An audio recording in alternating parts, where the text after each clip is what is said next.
Hello students, आप सब कैसे हो। जैसे कि आप सभी को पता है कि आप हमने financial accounting BCom first year में बहुत अच्छे ढंग से कर ली है और मैनेजमेंट अकाउंटिंग किसे कहते हैं हम इस चैप्टर में भी हमने अच्छे से पढ़ लिया कि मैनेजमेंट अकाउंटिंग किसे कहते हैं। ठीक है, तो आप सभी को पता है कि जो फाइनेंशियल अकाउंटिंग है, जो इसके बेसिक कंसेप्ट क्या होता है फाइनेंशियल अकाउंटिंग का, एक स्पेसिफिक पीरियड के लिए कंपनी की प्रॉफिट एंड लॉस अकाउंट को बताना और कंपनी की फाइनेंशियल पोजीशन के बारे में बताना। किसको बताना? क्योंकि फाइनेंशियल अकाउंटिंग सभी के लिए इंपॉर्टेंट होती है, चाहे इंटरनल हो एक्सटर्नल हो, सभी लोगों के लिए इंपॉर्टेंट होती है। ठीक है, इन्वेस्टर है, क्रेडिटर है, जिन्होंने कंपनी के साथ डीलिंग करनी है ना, उन सभी का इंटरेस्ट कंपनी की फाइनेंशियल अकाउंटिंग के साथ होता है। इसी टाइप से मैनेजमेंट अकाउंटिंग का मकसद क्या होता है कि मैनेजमेंट अकाउंटिंग में इंफॉर्मेशन इस ढंग से फाइनेंशियल अकाउंटिंग की इंफॉर्मेशन और साथ में दूसरे डिपार्टमेंट्स की इंफॉर्मेशन को कलेक्ट करके उसको रीऑर्गेनाइज करके, ठीक है, इस ढंग से मैनेजमेंट अकाउंटिंग ने प्रेजेंट करना है ताकि मैनेजर जो कंपनी से रिलेटेड हाई अथॉरिटी है उससे बेस पर क्या ले सके, डिसीजन ले पाए। तो इसका मतलब कि मैनेजमेंट अकाउंटिंग किस पर डिपेंड है? फाइनेंशियल अकाउंटिंग पर फाइनेंशियल अकाउंटिंग मैनेजमेंट अकाउंटिंग पर डिपेंड नहीं है। ठीक है, ठीक है, आपको इतना पता चल गया। दोनों ही इंपॉर्टेंट है एक बिजनेस के पॉइंट ऑफ व्यू से। ठीक है, आज हम इस वीडियो में एक एक करके पॉइंट डिस्कस करेंगे। दोनों में बड़ी सिमिलैरिटी है, क्योंकि ये नहीं कहती हम इसके साथ इसका कंपेयर करें, कॉस्ट अकाउंटिंग का कंपेयर मैं फाइनेंशियल अकाउंटिंग के साथ करूँ या मैनेजमेंट अकाउंटिंग के साथ करूँ। जैसे कि हमारे शरीर के सारे अंग इंपॉर्टेंट होते हैं ना, ऐसे ही हमें फाइनेंशियल अकाउंटिंग भी चाहिए, कॉस्ट अकाउंटिंग भी चाहिए और मैनेजमेंट अकाउंटिंग भी चाहिए। हर का पर्पज़ अलग है। ठीक है, फिर क्या कंपेयर करना, हाथ का पैर के साथ क्या कंपेयर करना है। ठीक है, इसी टाइप से हमें हर चीज़ चाहिए। हाँ, फाइनेंशियल अकाउंटिंग कंपल्शन है, मैनेजमेंट अकाउंटिंग हम अपनी सहूलियत के लिए एक सर्विस पर कि और अच्छे ढंग से काम कर लें, तो ये हम मैनेजमेंट अकाउंटिंग करते हैं। ठीक है, तो दोनों ही प्रिंसिपल जो फाइनेंशियल अकाउंटिंग है वहाँ पर दोनों ही प्रिंसिपल डिपेंड है, लेकिन फाइनेंशियल अकाउंटिंग ज़्यादा स्ट्रिक्टली प्रिंसिपल पर डिपेंड है, मैनेजमेंट अकाउंटिंग फ्लेक्सिबल है। ठीक है, चलो यही हमने डिफरेंस करना है, वो हम एक एक करके करते हैं। सबसे पहले हम देखते हैं management accounting and financial accounting में क्या डिफरेंस है। Financial accounting and management accounting are closely interrelated since, हाँ ना, दोनों ही रिलेटेड है। आपको पता है मैनेजमेंट अकाउंटिंग फाइनेंशियल अकाउंटिंग पर डिपेंड है, since management accounting is to large extent rearrangement of the data provided by financial accounting. Financial accounting ने जो भी डाटा दिया है, ठीक है, बैलेंस शीट ये, उसके डाटा को क्या करता है, रीऑर्गेनाइज करता है इस ढंग से, अलग ढंग से। जैसे करंट रेशो बना दी, उसका करंट असेट्स करंट लायबिलिटी उठाई, उसकी रेशो बना दी, किसने? मैनेजमेंट अकाउंटिंग ने। हम all accounting is financial in the sense that all the accounting system are in monetary term. ठीक है, तो ये जो फाइनेंशियल अकाउंटिंग है उसमें हर आइटम किस फॉर्म में होती है, मॉनेटरी टर्म में होती है। और management is responsible for the content of the financial accounting statement in spite of such close relationship between the two. दोनों के बीच में बड़ा ही क्लोज रिलेशन है, तब भी इन दोनों के बीच में डिफरेंसेस हैं, वो मैं एक एक करके आपके साथ डिस्कस करूँगी। ऑब्जेक्ट, फाइनेंशियल अकाउंटिंग का ऑब्जेक्ट क्या होता है? हमारा ऑब्जेक्ट इन्फॉर्मेशन, इसका मेन ऑब्जेक्ट फाइनेंशियल अकाउंटिंग का एक फिक्स पीरियड में, जैसे फाइनेंशियल ईयर में कंपनी की फाइनेंशियल पोजीशन के बारे में बताना और कंपनी के प्रॉफिट के एंड लॉस के बारे में बताना। मेन पर्पस इसका होता है ताकि किसको बेनिफिट मिलता है, शेयर होल्डर को, क्रेडिटर को, बैंक को जिन्होंने हमें लोन दिया है, इन्वेस्टर को, गवर्नमेंट को। ठीक है, और ये पीरियोडिकली इन्फॉर्मेशन प्रोवाइड करता है कौन? Financial accounting and useful for, ठीक है, management is not industry. Management accounting जो किसके लिए प्रोवाइड इन्फॉर्मेशन, आपको पता है मैनेजमेंट अकाउंटिंग किसको इन्फॉर्मेशन प्रोवाइड करता है? कंपनी के इंटरनल सिस्टम में जो मैनेजर होते हैं, ताकि वो बोर्ड ऑफ डायरेक्टर होते हैं, तो उनको इन्फॉर्मेशन प्रोवाइड करता है। ये टॉप लेवल को भी प्रोवाइड करता है, मिडिल लेवल को भी करता है, लो लेवल को भी करता है, ताकि वो अपने लेवल पर क्या ले पाए, डिसीजन ले पाए। ठीक है, क्योंकि रीअरेंजमेंट करता है, डाटा सभी का इकट्ठा करता है, चाहे फाइनेंशियल, कॉस्ट अकाउंटिंग, ठीक है, और नॉन क्वालिटेटिव डाटा भी, क्वालिटेटिव नॉन क्वालिटेटिव सारे डाटा कलेक्ट करता है, तो अलग ढंग से प्रेजेंट करता है। ठीक है, ये जो फाइनेंशियल अकाउंटिंग है ये एक्सटर्नल बाहर के लोगों के लिए भी इंपॉर्टेंट है, अंदर भी इंपॉर्टेंट है। जो एक माने मैनेजमेंट अकाउंटिंग है ये इंटरनल मैनेजमेंट को अच्छे से डिसीजन, पॉलिसी, प्लानिंग, कंट्रोलिंग करने के लिए है, तो इन दोनों का ऑब्जेक्ट ये है। ठीक है, नेक्स्ट है हमारा analysing performance financial accounting the position of business as a whole. जैसे फाइनेंशियल अकाउंटिंग कौन सा क्या पोजीशन के बारे में बताता है, पूरी कंपनी पूरे बिजनेस के बारे में बताता है, पूरे बिजनेस की प्रॉफिट एंड लॉस के अकाउंट की बनाते हैं, पूरे बिजनेस की फाइनेंशियल पोजीशन के बारे में बताता है, इनकम स्टेटमेंट बनाता है, बैलेंस शीट पर, पूरे ओवरऑल परफॉर्मेंस पर बताता है।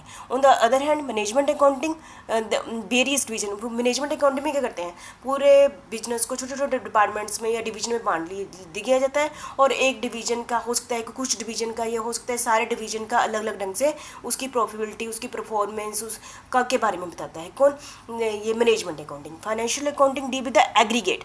फाइनेंशियल अकाउंटिंग जो डाटा प्रोवाइड करता है ना, कि एग्रीगेट डाटा ये होता है ना, टोटल बेसिस, टोटल ये है ना, जिसके कारण हम कई बार डिसीजन नहीं ले पाते हैं फाइनेंशियल अकाउंटिंग के बेस पर।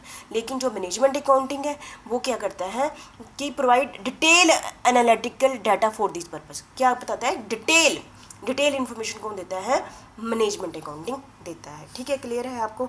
Data used, financial accounting is concern with monetary record of past event. मतलब कि जो फाइनेंशियल अकाउंटिंग है वो क्या प्रोवाइड करता है, वो सारी मॉनिटरी टर्म, जो भी फाइनेंशियल अकाउंटिंग में क्या होता है, डेली ट्रांजैक्शन जो भी होती है उसका रिकॉर्ड होता है। सिर्फ वही ट्रांजैक्शन रिकॉर्ड की जाती है जो मनी के रूप में होती है। ठीक है, तो ये सिर्फ मॉनिटरी टर्म और जैसे ही लिख देता है तो ये क्या बन जाता है, पास्ट बन जाता है। तो जो फाइनेंशियल अकाउंटिंग कौन सी इंफॉर्मेशन देता है, फास्ट एक्टिविटी की इन्फॉर्मेशन देता है। जो मैनेजमेंट अकाउंटिंग है, क्योंकि मैनेजमेंट अकाउंटिंग ने मैनेजर की किस टाइप में हेल्प करनी होती है, फ्यूचर के लिए हेल्प करनी होती है। तो ये ना केवल पास्ट डाटा यूज़ करता है बल्कि फ्यूचर को ध्यान में रखते हुए, करंट को ध्यान में रखते हुए, क्वालिटेटिव डाटा को भी ध्यान में रखते हुए ऐसी इन्फॉर्मेशन प्रोवाइड करता है कौन, मैनेजमेंट अकाउंटिंग। इसलिए इसका डाटा अकेला मॉनिटरी नहीं है, नॉन मॉनिटरी, क्वालिटेटिव ही है। ठीक है, और मॉनिटरी मेजरमेंट वही हो गया। इन financial accounting only such economic event fine place. ठीक है, how way management is equally interested in, जो मैनेजमेंट है वो दोनों में इंटरेस्टेड है, मॉनिटरी में भी और नॉन मॉनिटरी में भी। ठीक है, टेक्निकल इनोवेशन, पर्सनल, है ना, in the organisation, change in the value of the money, these event affect management decision, therefore management accounting can not afford ignore them.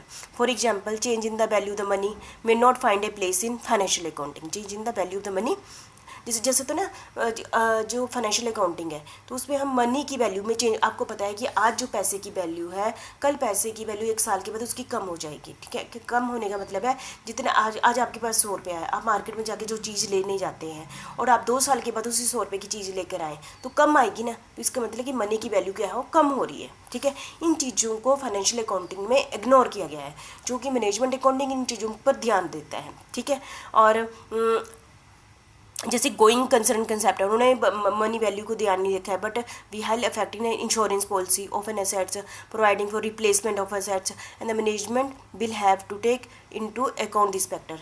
ये सारे फैक्टर जो कि फाइनेंशियल अकाउंटिंग में इग्नोर किए गए हैं, मैनेजमेंट अकाउंटिंग क्या करता है, ये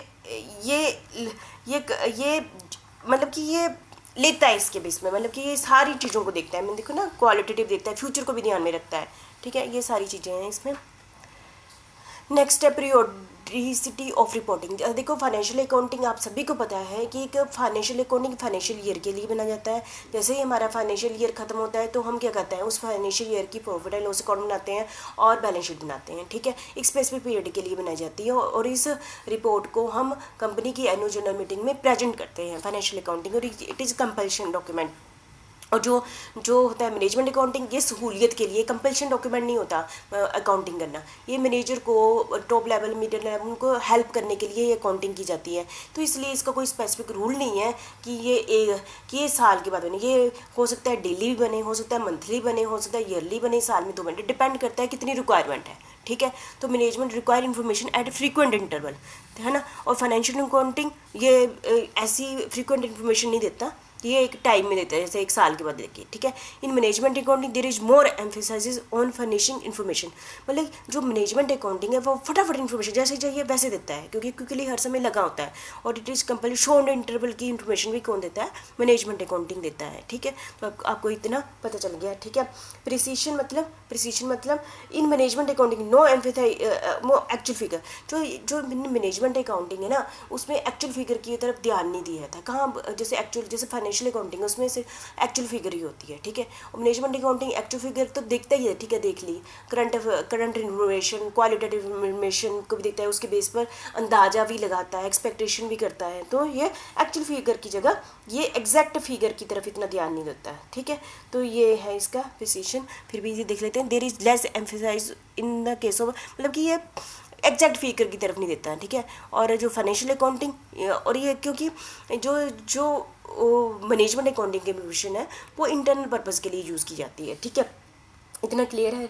आगे लीगल कंपल्शन, फाइनेंशियल अकाउंटिंग बनाना हर कंपनी एक्ट 1956 और दूसरा भी एक्ट आ गया कंपनी एक्ट 2013 के अकॉर्डिंग, ये लीगल कंपल्शन है हर कंपनी के लिए कि वो क्या बनाए, फाइनेंशियल अकाउंटिंग बनाए। उसका परफॉर्मा भी है, ठीक है, वो बहुत ही इंपॉर्टेंट है हर पॉइंट ऑफ व्यू से, कब लीगल कंपल्शन है। लेकिन मैनेजमेंट अकाउंटिंग कंपल्शन नहीं है, ये एक टाइप से सर्विस है। यदि हम मैनेजमेंट अकाउंटिंग अपना लेते हैं तो हमारा बिजनेस बहुत ही एफिशिएंटली चलेगा, ठीक है। ये तो है, ये चीज़ है, ठीक है, ठीक है। और पॉइंट भी डिस्कस कर लेते हैं। ये जो मैनेजमेंट अकाउंटिंग है ये क्विक इन्फॉर्मेशन प्रोवाइड करता है। जो फाइनेंशियल अकाउंटिंग है वो क्या है, डबल एंट्री सिस्टम पर डिपेंड करता है ना। फाइनेंशियल अकाउंटिंग में डबल एंट्री, तो मैनेजमेंट अकाउंटिंग यूज़ भी करता है, ऐसा नहीं है डबल, और भी इसका एरिया बड़ा वास्ट है किसका, मैनेजमेंट अकाउंटिंग का, ठीक है।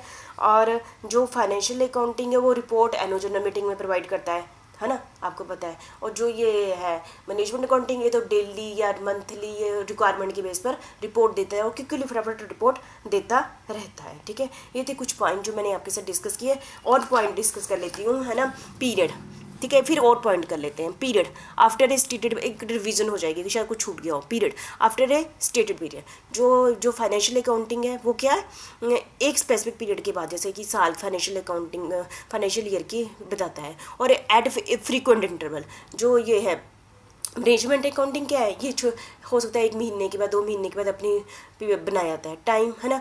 जो हिस्टोरिकल डाटा किस में यूज़ किया जाता है, फाइनेंशियल अकाउंटिंग में। आपकी रिवीजन हो रही है ना, हिस्टोरिकल डाटा जो फाइनेंशियल अकाउंटिंग क्या प्रोवाइड करता है, हिस्टोरिकल डाटा, मतलब जो जब इवेंट हो जाते हैं तब उसकी एंट्री होती है, तो वो हिस्टोरिकल डाटा हो गया ना। जो मैनेजमेंट अकाउंटिंग है वो करंट भी देखता है, फ्यूचर डाटा को भी ध्यान में रखते हुए अपनी रिपोर्ट पेश करता है, ठीक है। बड़ी इंपॉर्टेंट बात है। यूनिट ऑफ एक्सप्रेशन, जो फाइनेंशियल अकाउंटिंग में हर चीज़ मनी के रूप में प्रेजेंट की जाती है, ये मनी है ना। और आपको बताया प्रॉफिट एंड लॉस अकाउंट चाहे बैलेंस शीट में मनी और इसमें स्टैटिस्टिकल यूनिट यूज़ किए जाते हैं किसमें, मैनेजमेंट अकाउंटिंग में, ठीक है। और नेचर एक्चुअल डाटा, आपको पता है फाइनेंशियल अकाउंटिंग में कौन सा डाटा यूज़ करते हैं, एक्चुअल में। ऐसा नहीं कि हम अपनी मर्जी से कोई भी डाटा नहीं डाल सकते। जितने का सामान खरीदा है, कितने का बेचा है, कितना पैसा आया, एक्चुअल डाटा प्रोवाइड किया जाता है किसमें, फाइनेंशियल अकाउंटिंग में। और मैनेजमेंट अकाउंटिंग में प्रोजेक्टेड डाटा, प्रोजेक्ट मतलब जो एक्चुअल से मतलब कि हो सकता है इसमें थोड़ी इन्फॉर्मेशन को भी ऐड कर लिया जाता है, प्रोजेक्टेड डाटा। स्पेसिफिकेशन, जो फाइनेंशियल अकाउंटिंग है वो एग्रीगेट डाटा प्रोवाइड करता है। एग्रीगेट का मतलब क्या है, ये पूरे बिजनेस की overall profit and loss overall जिसको बताता है। जो मैनेजमेंट अकाउंटिंग है डिफरेंट डिपार्टमेंट, छोटे छोटे डिपार्टमेंट या डिफरेंट सेक्शन की डिटेल में इंफॉर्मेशन प्रोवाइड कौन करता है, मैनेजमेंट अकाउंटिंग करता है। डिस्क्रिप्शन मनी, है ना, ये हो गया। और हो गया और जो फाइनेंशियल अकाउंटिंग है वो ऑब्जेक्टिव है नेचर का, ऑब्जेक्टिव एक ऑब्जेक्टिव नेचर का है। और जो मैनेजमेंट अकाउंटिंग है वो सब्जेक्टिव नेचर का है, ठीक है। प्रिंसिपल, जो मैंने फाइनेंशियल अकाउंटिंग आप सभी को पता है वो डबल एंट्री सिस्टम पर डिपेंड करता है। और जो मैनेजमेंट अकाउंटिंग है ये कॉस्ट बेनिफिट एनालिसिस पर है, किस पर, कॉस्ट बेनिफिट एनालिसिस। ये कॉस्ट लगा दी, ये बेनिफिट होगा, इस एनालिसिस पर डिपेंड है। जो फाइनेंशियल अकाउंटिंग है लीगली कंपल्सरी है, ऑब्लिगेटरी है। और मैनेजमेंट अकाउंटिंग ऑप्शनल है, आपकी मर्जी है, आप मैनेजमेंट अकाउंटिंग करवाइए अपनी कंपनी में, बिजनेस में, या ना भी कराइए, कोई फर्क नहीं पड़ता। Purpose, overview the entire analysis, जो फाइनेंशियल अकाउंटिंग का पर्पस क्या होता है, ओवरव्यू द इंटायर एनालिसिस करना of the such business activity as call for decision, ठीक है। क्लियर है आपको। फिर भी कुछ 2 पॉइंट आपके बीच में इसमें रह गएंगे, फिर मैंने आपसे देखो फिर से एक बार रिविजन कराती हूँ। Management accounting only for internal purpose, management accounting सिर्फ इंटरनल पर्पस के लिए की जाती है ताकि मैनेजर अच्छे से डिसीजन ले पाए।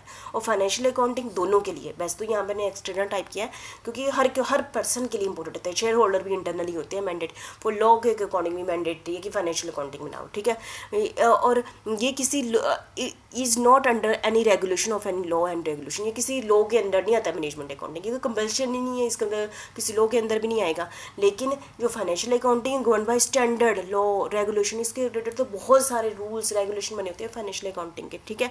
The main purpose is to help the internal management take decision. इसका मैनेजमेंट अकाउंटिंग का मेन पर्पज क्या होता है, इंटरनल मैनेजमेंट को टेक डिसीजन, इंटरनल मैनेजमेंट के लिए डिसीजन ले पाए। इसका मकसद हेल्प किसकी करना था, इन्वेस्टर, क्रेडिटर्स, मतलब इसका मकसद जो फाइनेंशियल अकाउंटेंट है सभी लोग इंटरेस्टेड होते हैं, चाहे इंटरनल एक्सटर्नल, इसमें सिर्फ मैनेजमेंट इंटरेस्टेड होती है। इसमें मैनेजमेंट अकाउंटिंग में फाइनेंशियल इन्फॉर्मेशन और नॉन फाइनेंशियल इन्फॉर्मेशन दोनों ही होती है, लेकिन फाइनेंशियल अकाउंटिंग में सिर्फ फाइनेंशियल, हमने पीछे डिस्कस कर चुके ना, सिर्फ मॉनेटरी टर्म ही यूज़ की जाती है। और management accounting not subject to any audit, है ना। यहाँ तो ऑडिट का कंसेप्ट है ही नहीं, इन्वेस्टिगेशन का कंसेप्ट नहीं है। फाइनेंशियल अकाउंटिंग में are audited as per the norms, ठीक है। तो मुझे लगता है इतने पॉइंट्स आपके साथ डिस्कस कर लिए। वैसे भी आपको पहले ही इसके बारे में पता है, दोनों ही अकाउंट्स के बारे में। एक टाइप से आपकी रिवीजन होगी, ठीक है। Thank you very much.